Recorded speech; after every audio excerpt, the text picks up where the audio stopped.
Hello, District 47 Toastmasters. I am Distinguished Toastmaster Shakira Taylor, and it is my honor to serve as your Program Quality Director for this fiscal year 2020-2021. As we begin this new year, we find ourselves still in the virtual world experience. What we are fortunate to have is a body of webinars that we will be able to use to support us in the months ahead. Your 2020-2021 District Contest Chair team includes Distinguished Toastmaster Michelle LeWay and Distinguished Toastmaster Kendra Munroe. You will see them and hear from them in the months ahead. I want to invite you to enjoy this webinar, but to also take exceptionally good notes. That way you can share all the knowledge with your club, your areas, your division. I look forward to the successes we will have together this year. Thank you, District 47.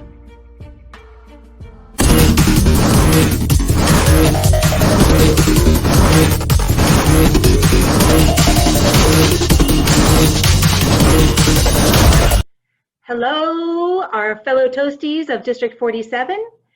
We are in for a huge treat. We're right in the middle of our year. We're starting the contest season, and this is going to be helping you make the most of your contest season. I'm here with my fellow awesome contest chair, Kendra Munroe. Actually not here, we're in different countries right now, but you get the benefit of a multicultural training today.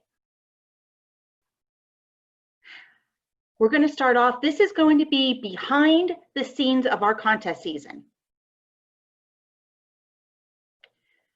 Contests are like cupcakes.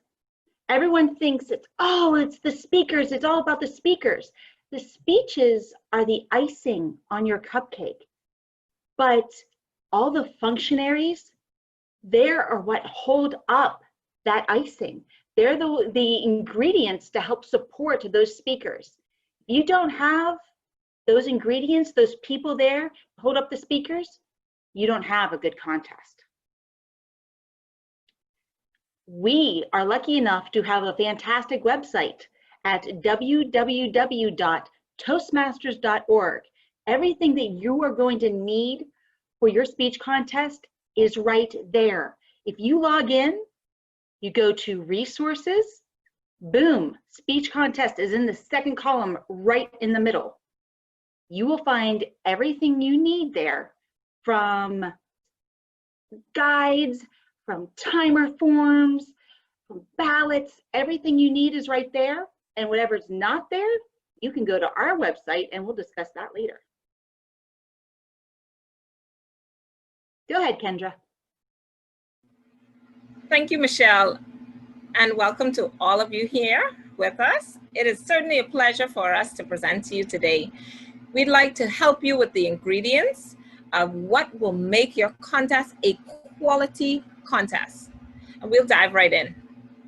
The first thing is well-trained contest chairs and judges.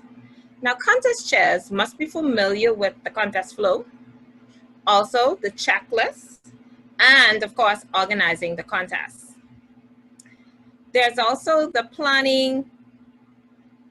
There's also the judges that should be well-trained as well. Judges should be updated with the rule book, and of course, in this case, our cookbook that we've actually have here as a resource, and Michelle just told you how to get access. They should be quite familiar with the expectation of the judges' criteria. Example, how to complete the judge's ballot. Print your name as a judge, along with your signature, and of course, complete the form with the first, second, third place contestants. Now we'll go into planning. And of course, this is well executed planning. This is key. From the start of your contest, starting on time, the distribution of forms before the contest starts, completion of the forms returned to the contest chair. Also, the appropriate time for the contest allotted. so that you can keep within the desired time. And in the virtual world, of course, having the available seats for anyone participating and, of course, viewing our contests. There's also interesting speeches, and this includes a selection from the speech title. Also the contestants knowing what they will be critiqued on, what's expected of them, where do they get the majority of their points. And of course, originality makes the contest exciting. In terms of their suitable location, now that we can look into the virtual world, we don't have to go too far, right? We just need to prepare the room, have breakout room coverage, and the availability. But of course, when we return to in-person, we'll have to dig a little deeper into location, which is conducive for the contest, speaking availability, rooms where contestants may have to go when they're secluded. And of course, any other requirements for the location. There's also the Toastmasters branded material. Contest kits are available through the resources on the Toastmasters website. And also you ensure that you're following each of the steps along the way for your planning kit. You also have the ability to provide all of your certification, speaker certification, eligibility, and originality forms for your contestants or anyone who's participating in the contest to have these tools available to them and to make this a quality contest.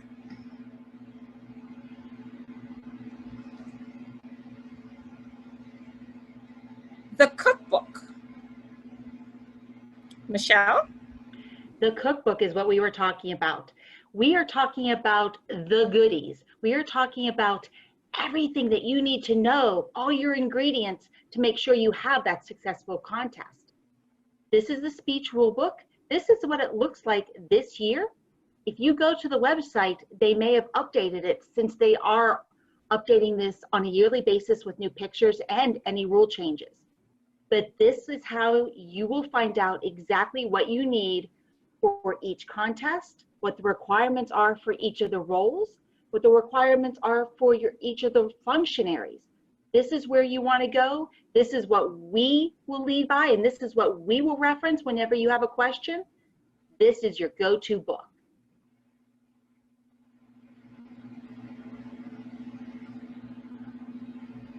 And here are your recipes. Just like you said, when you go to the resources and they have all your kits, there's your international, your evaluation, your humorous speech kit, and your table topics. Now in District 47, we break up those contests throughout the year. So right now we are entering our humorous and evaluation contests. Later on, at the beginning of next year, we'll be tackling the table topics and the international speech contests. If you go to those kits, it will say printed versions are not available, but you are able to download each one of those and utilize them as you see fit.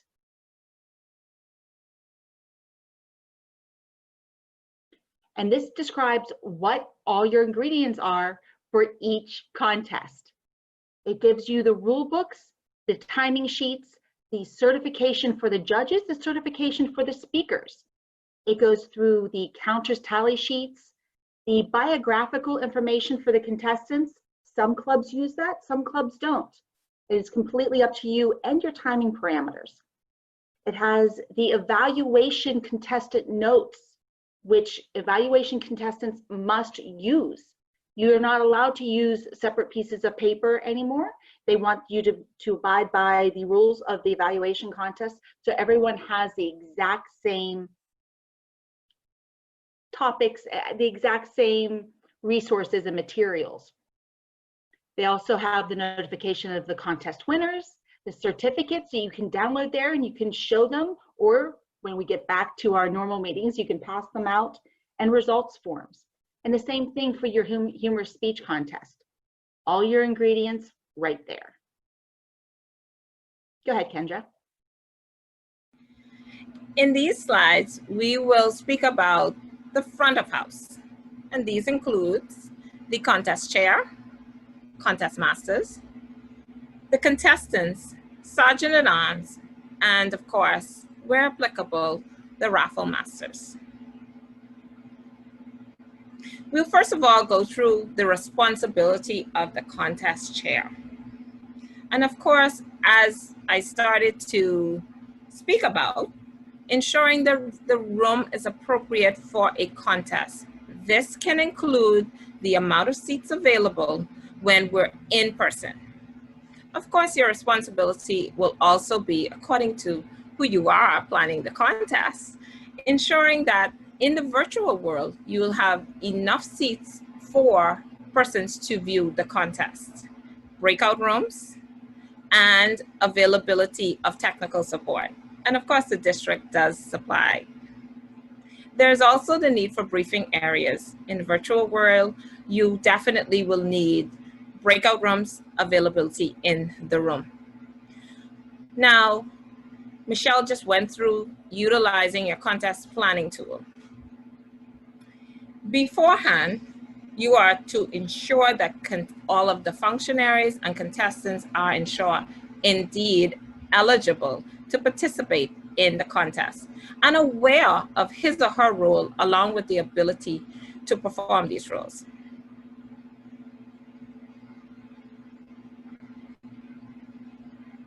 Choose appropriate functionaries. This goes right back to planning, briefings.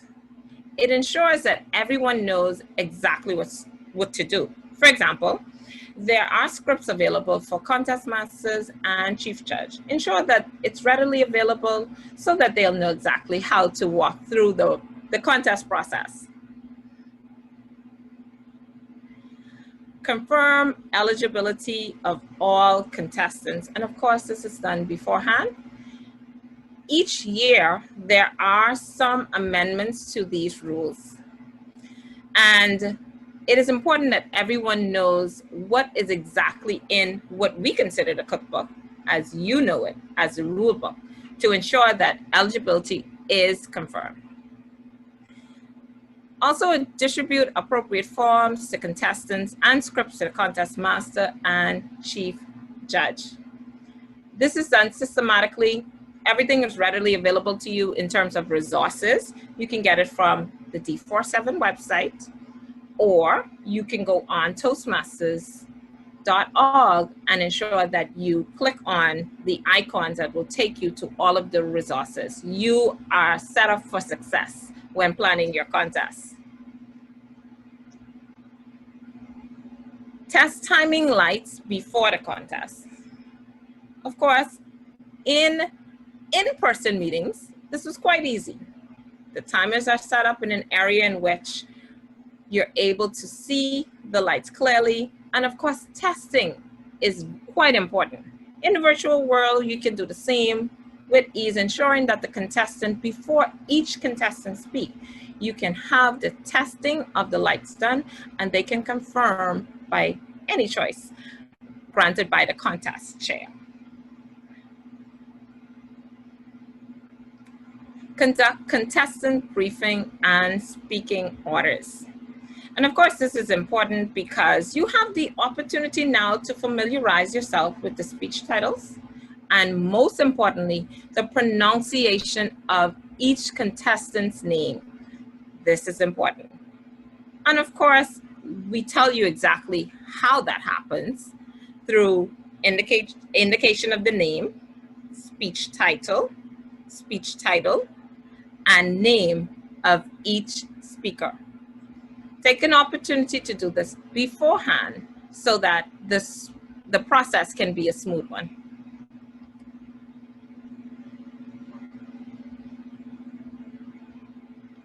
These are responsibilities of the contest master. Become familiar with the contest script. You're definitely the master of ceremony here. You set the mood for the day. And of course, if anything that happens throughout that particular contest, you're able to gauge the weight and the flow of the meeting. I encourage you to do all of the above. attend speaker's briefing, get pronunciation of name, speaking order, speech titles. You're basically, this is self-explanatory as I've explained. You have the ability to pronunciate the speaker's name. Sometimes it's a little complex. I'm known as Munroe somewhere, some places I go, I'm Munroe, but it can make a difference because you'd want everything to be correct as the judges depend on this information as well. You're indicating name, speech title, name, and we've gone through some of that. Announce functionaries and winner assist with certificates. This is a big portion of the contest, of course. And you have the ability to let those persons who would have participated to be recognized in this way, taking home our certificate, letting them know that you appreciate the fact that they have participated in this contest.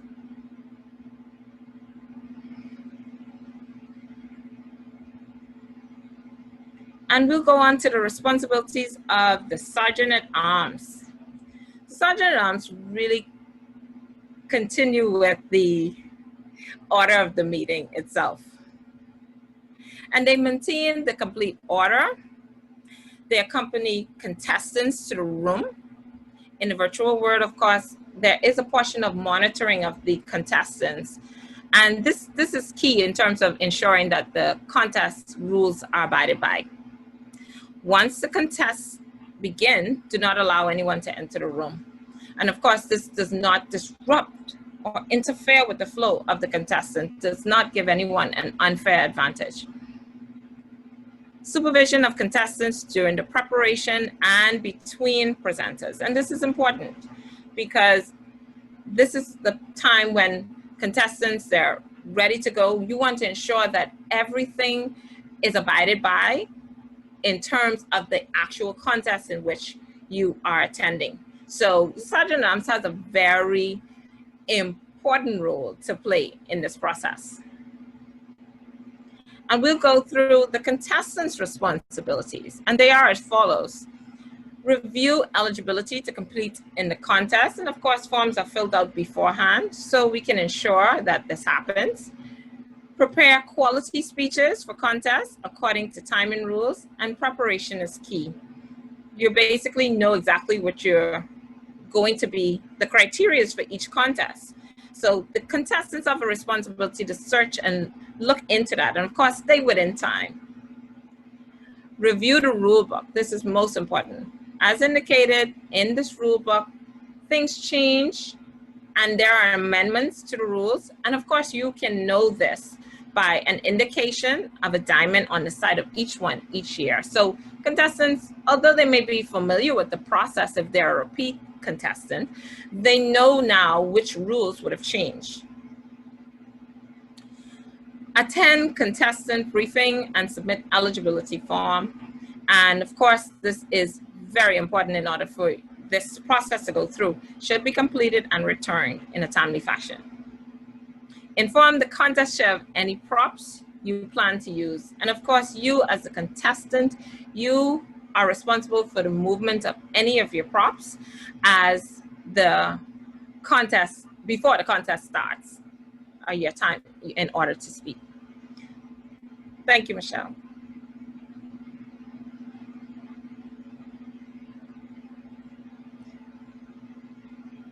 Just like Kendra reviewed the front of the house, that's where everyone is seen in a restaurant. I'm going to take care of the back of the house. This is where the magic actually happens. You need to know the chef, you need to know the sous chefs and the runners, or who's going to be bringing out the food in a restaurant. This is the back of the house for a contest. Your chef, the head chef, is the chief judge. Then you also have the tie-breaking judge, the judges, the timers, and the ballot counters. The responsibilities of the chief judge. The chief judge appoints qualified voting judges, counters, timers, and the super secret ninja-like tie-breaking judge. Nobody else knows who the tie-breaking judge is, only the chief judge. And when we say qualified, you want to make sure, especially when it comes to international, you have to make sure that the judges have had so much experience. You want to make sure that they have had either 6 speeches done in a CC or 2 levels done in a PAF. You also want to make sure that they are in a club in good standing, and then they also are in good standing. That goes along for all contestants and functionaries. If they've not paid their dues, which sometimes happens around this time, you have to be really on the ball, because if they're not paid, they cannot compete or they cannot help you with the contest. The chief judge distributes all the forms to the judges, the timers, and the counters. Those are all in the ingredients that are located in the resource section, and they are also located on our website, toastmastersd47.org. The chief judge talks to all the judges, the counters, and the timers prior to the contest starting. This is just like when the chef is saying, these are the specials of the day. They're going to let everybody know that those forms need to be signed. They need to have their names printed on them. The counters are assigned certain judges at this time. You only pick up your ballot from a certain judge. Now, when we are face-to-face, you can stand back and you can wait for your judge to be done, and you can slyly pick up an envelope. In the virtual world, a lot of clubs and a lot of contests are now utilizing the WhatsApp, and there's a conversation between the ballot counter and the judge specifically. That way, the integrity of the ballot is remained secretive.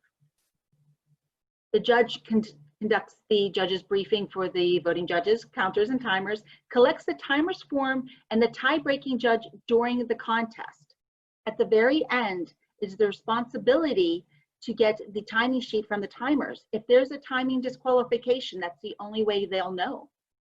They also oversee the ballot counting. Technically, they are the #1 ballot counter because they get to make sure that everything is done precisely, accurately, and that all the ballots are counted twice to ensure the accuracy. And they are the ones that provide the results form to the contest chair. I cannot stress how important this is. They are listed in order of 3rd, 2nd, and 1st. A lot of times people flip it. And whenever the results form is read, when that is read, that is it. Once those results are made public, that is what the results are. Even if the result was supposed to be #1 be John Doe, #2 be Jane Doe, #3 be Jack Doe, and they accidentally listed Jack Doe first, Jack Doe in 3rd place becomes the winner. And especially in the international, when these people can go all the way to worlds, you would have the ability to pretty much change somebody's life in a good way or in a horrible way if you are not accurate when you're filling out those results. After the contest, it is the responsibility of the chief judge to list all the contestants on the notification of contest winner, and they forward it to the contest chair at the next level.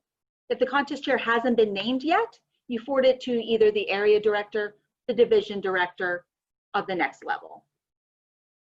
Next, the judges. Judges, this is bold. Review the contest rulebook and ballot prior to the contest. Like we've been saying, things change, and they change the rulebook every single year. They do have a separate list of the changed rules, but in the rulebook they are listed with a diamond. And there's been significant changes this year that could affect people's qualification. Make sure you review those, and make sure you review the ballot. Many people look at the front of the ballot and don't flip over to the back. That describes what each section is, and that is so very important. So many judges don't know all of the criteria about what goes into a section of the judging ballot. You attend the judge's briefing. That's when you sign your ethics statement. You are meant to be unbiased. You respect the contest. You respect the core values of Toastmasters. And this is saying that, yes, I am going to base these results on my integrity. You be accurate, fair, trustworthy, knowledgeable, and a good listener. Those are a lot of responsibilities for a judge, but they're the most important things about being a judge. This is how the chief judge should be picking the judges for the contest. You're going to select the speaker who gives the best speech on that day. You do not evaluate as a judge. Evaluations happen in the club, and we use the cookie technique. Here, you are going for the points, however you've set up your points, but it's the best speech of that day in that moment. And that's what's based on that criteria. And please, please, please, try to be as inconspicuous as possible. I've seen some judges stand up with the ballots in their hand and wave for people to come and pick them up. Please don't do that. You are supposed to be secret. No one is supposed to know who you are, even though we know it's very hard to hide who the judges are when they've come into a club or an area and they're people you don't normally see, and usually they're carrying a manila envelope. But you want to make sure you keep a low profile and do not discuss your votes with anybody. As soon as the contest is over, please turn in the top portion of your ballots to the chief judge or the contest chair. They will dispose of them. Please don't leave the contest with those. That is for the integrity of the contest. Do not give an evaluation to a contestant after the contest is over. It ruins the integrity of the contest. This is all going back to our core values of integrity, respect, service, and excellence. Timers. Timers are important because, as we know, everything in Toastmasters is timed. Timers keep the official record of the time for each speech. One timer is given a stopwatch and the other one is giving the signaling device. In the virtual world, many of us change our backgrounds to signal that their timing is going forward. Some people use cards, some people use lights in our brick and mortar meetings or contests. It's whatever is decided on at the very beginning. I have a little bias to using the cards because you don't have to worry about the batteries dying in a light signaling device, but that is completely up to each contest master and the chief judge to decide on. But you also want to make sure that they are big enough and bright enough for each contestant to be able to see, no matter where they are standing. The timers attend the judge's briefing. Like I said, they want to provide clearly visible warning signals. We do have members in our district that have some visual impairments. It is okay to say green, yellow, red. It is not okay to say, oh, by the way, you've gone over by 50 seconds. You say green, yellow, red, and the red stays.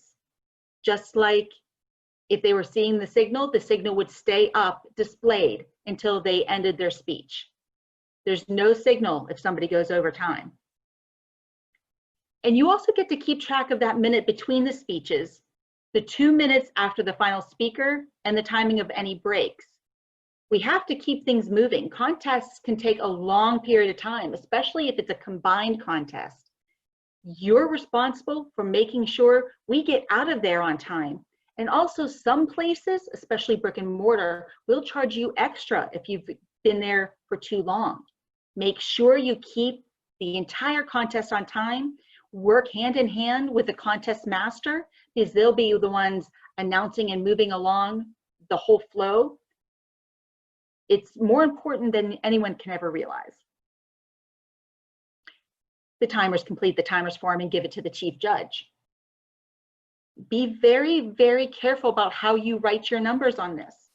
Sometimes curly Q's look really, really pretty if you're writing a card to your mom, not so pretty on a judge's form when they can't tell the difference between a 3 and an 8.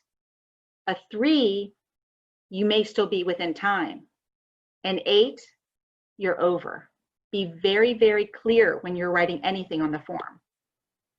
Ballot counters. You too have to attend the judge's briefing because you need to know which judge you're going to be picking up your ballot from. And please be discreet. Stand back. If we are in face-to-face contests, stand back. Don't hover over their shoulder so everyone knows, oh, by the way, this is a judge right here. The judges will be as discreet as possible, normally holding the envelope or the ballot down to their side, and you can discreetly walk past it. What some contests have been doing to help speed up the process is the judges actually will take their ballots back to the counting room in between contests if there's a break.